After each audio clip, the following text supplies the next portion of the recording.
Hoy vamos a hablar sobre un cuerpo de mercenarios que en un principio comenzó como mercenarios y luego pasaron a ser un cuerpo de élite. Es decir, estamos hablando de la Guardia Suiza, el ejército privado del Papa. Sabemos que fue fundado en el año 1506 como regimiento de mercenarios al servicio de Julio II, quien en ese entonces era Papa. La Guardia Suiza lleva alrededor de 500 años protegiendo al pontífice y la ciudad del Vaticano de todo tipo de amenazas. Acá hay una imagen representativa de cómo se ven hoy en día estas guardias suizas. Estos artículos son muy interesantes, vamos a ir analizándolos, vamos a ir haciendo una especie de comentario sobre este artículo que está muy bueno, bastante interesante. En la Italia de principios del siglo XVI, los mercenarios suizos alcanzaron una gran popularidad entre los múltiples estados que se disputaban la península. Fueron contratados en Suiza a cambio de una generosa paga, por supuesto que sí, porque los mercenarios funcionan de esa manera. Estos cuerpos de mercenarios funcionan a través de una paga o alguna retribución económica. Estos soldados combatían en grandes bloques de picas, que acudían al combate por destacamentos de arcabuceros, apoyados por destacamentos de arcabuceros. Los arcabuces saben que son una especie de fusiles o armamento utilizado en esa época, y estos grandes bloques de picas son estas formaciones militares de ese estilo. Luego se los mostraré. Se convirtieron, miren, y este dato es interesante, en los primeros soldados profesionales de Europa, es decir, muchísimo. Escapando de una nación superpoblada donde el trabajo escaseaba, muchos de estos jóvenes helvecios escuchaban la llamada de las armas y sería en Roma donde se les presentaría la oportunidad laboral próxima. Como señor de un pequeño reino en el centro de Italia, estamos hablando del Papa Julio II, este mismo había iniciado una guerra para ampliar los dominios de la iglesia. Ustedes saben que en esa época la iglesia tenía muchísimo poder y no era un poder solamente moral, ético, religioso, espiritual, sino que tenía un poderío militar también, porque necesitaba ampliar sus dominios o conquistar nuevos dominios para la misma iglesia, es decir, para el Vaticano.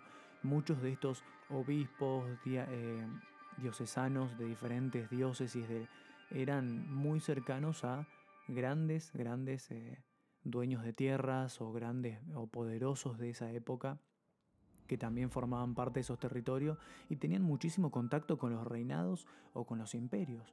Estos papas eran los que le daban la bendición a un rey o se la quitaban.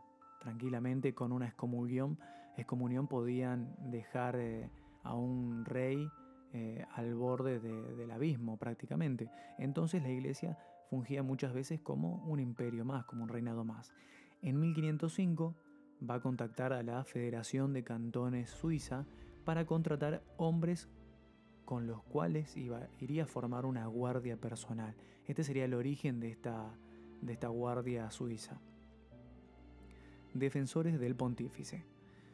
Los enviados de este papa fueron contratando a lo largo de todo el país a soldados veteranos de entre los cantones católicos, y esto es importante, pues su fe los haría más fieles. Esto quiere decir que los mercenarios que actúan por la plata no es lo mismo que esos mercenarios sean pagos y a su vez que actúen a través de un código moral o ético religioso, lo cual va a hacer que sea mucho más eficaz y eficiente y mucho más confiable, porque los lleva a algo superior, los guía a algo superior para combatir, no solamente el hecho de recibir la plata. Entonces, esto era muy importante, que estos cantones sean católicos. Y el 22 de enero de 1505, 150 soldados suizos entraron en Roma al mando de Caspar von Silenen, recibiendo la bendición del Papa e integrándose al ejército pontificio. Como guardaespaldas papales, una de las misiones principales que tenía esta guardia suiza era la de proteger justamente la persona del Papa, pero no solamente la persona del Papa, sino también sus palacios y tesoros. En sus primeros años también tomaron parte en campañas como la de Julio II contra Perugia y Bolonia, empresa en la que impresionaron tanto al Santo Padre que éste establecería un acuerdo quinquenal con la Federación para contar con un flujo constante de soldados suizos. Eran muy buenos soldados.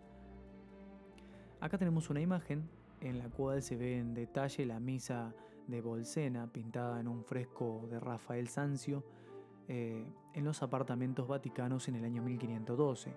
El soldado este que está mirando al frente es el mismo pintor que se va a retratar dentro del cuadro. ¿Y qué podemos ver acá?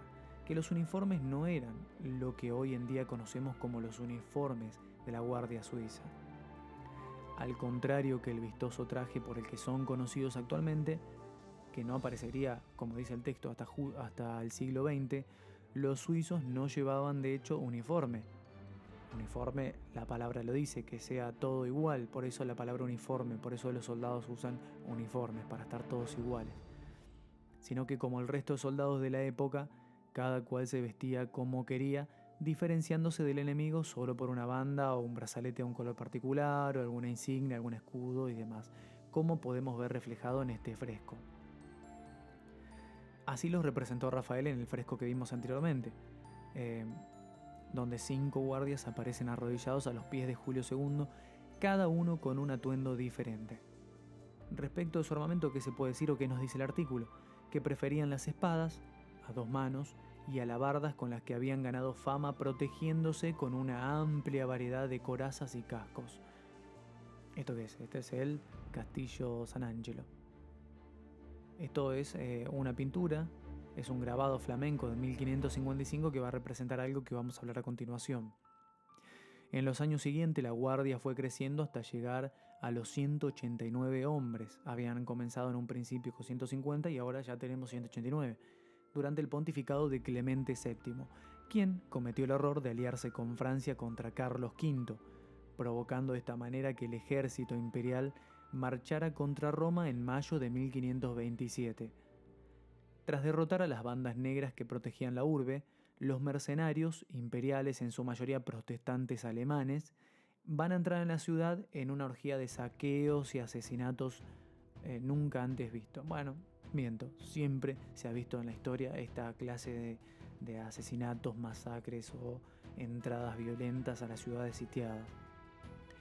Clemente solo se salvó de ese saco de Roma gracias al heroico sacrificio de 147 suizos, quienes contuvieron al enemigo en el interior de la Basílica de San Pedro con sus vidas, mientras el pontífice huía por un pasadizo subterráneo hasta el castillo de San Angelo, que es el que vemos acá. Es muy icónico, es muy conocido este castillo y se puede ver de diferentes puntos de la ciudad del Vaticano y de Roma, lo que nos da a entender que está comunicado de alguna manera mediante túneles con la ciudad del Vaticano, que hay toda una serie de túneles y demás artificios que son para que el Papa escape en caso de necesidad o urgencia. Declivio y modernización. El fin de las guerras de Italia mediante la paz de Cateau-Cambrésis en 1559 va a suponer el fin del papel militar de los suizos, que ahora pasaron a proteger también los palacios y enviados del Papa. Desgraciadamente, los largos siglos de paz mermaron su efectividad, y cuando en 1805 Napoleón atacó Roma para secuestrar a Pío VII, no opusieron resistencia alguna, como tampoco lograron impedir la caída de la ciudad durante la unificación de Italia, culminada en 1870. Entonces acá tenemos dos hechos que van a marcar la historia en este punto: la entrada de Napoleón a Roma y el secuestro de Pío VII. Y vemos que no tenía una guardia o un ejército capaz de proteger al Papa. Entonces, esto es algo trascendental en la historia, este ataque de Napoleón a Roma y el secuestro del mismo Pío VII, sin ningún tipo de resistencia. Y otro punto crucial en la historia es la unificación de Italia, que culminó en 1870. Dos hechos que son trascendentales para todos aquellos amantes de la historia lo tengan en cuenta. Reducida a una sombra de lo que fue en su día, la Guardia Suiza fue declinando en la segunda mitad del siglo XIX, abandonando los orígenes suizos de la unidad para convertir el puesto en algo hereditario, quedando convertida en una institución ceremonial equipada con armas obsoletas. Por fortuna, todo ello cambiaría con el nombramiento de Jules Repond como comandante en 1910, quien construiría la institución de arriba abajo desde sus cimientos, implantando un programa de entrenamiento militar con asesores externos, al tiempo que modernizaba el arsenal e introducía el uniforme actual. Acá vemos una fotografía de los diferentes uniformes de la Guardia Suiza que fue tomada a principios del siglo XX, momento en el que este se había convertido en un cuerpo formado por italianos de ascendencia helvética. Volviendo al reclutamiento en Suiza, Repon estableció los estrictos requerimientos que todavía se aplican hoy en día. Esto es interesante, hoy en día se siguen aplicando los requerimientos para ser parte de la Guardia Suiza, aceptando la guardia solo a varones católicos. Recuerden lo que yo les decía de que tienen que ser espiritualmente comprometidos, varones católicos de entre 19 y 30 años con una experiencia militar previa y vinculados al cuerpo por un contrato de 2 años, es decir que durante 2 años tienen que servir en la Guardia Suiza. Una imagen, adoptado durante las reformas de Repon, el uniforme actual de los suizos es sin duda uno de los más famosos y llamativos del mundo, usado por los guardias en las ceremonias y ocasiones de Estado. Ustedes lo van a ver seguramente en las entradas del Vaticano, en las 4 que tiene la misión de proteger. Junto a la Gendarmería Pontífica, esto seguramente en alguna película lo habrán visto, estas películas de Tom Hanks, las del infierno y demás.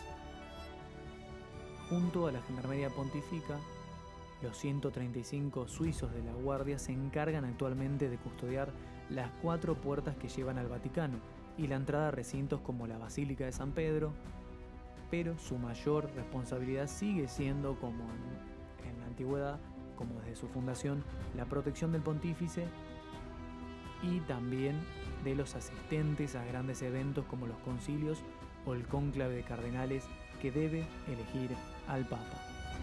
Así que nada, eso fue todo. Si les interesa la historia, pongan algún comentario.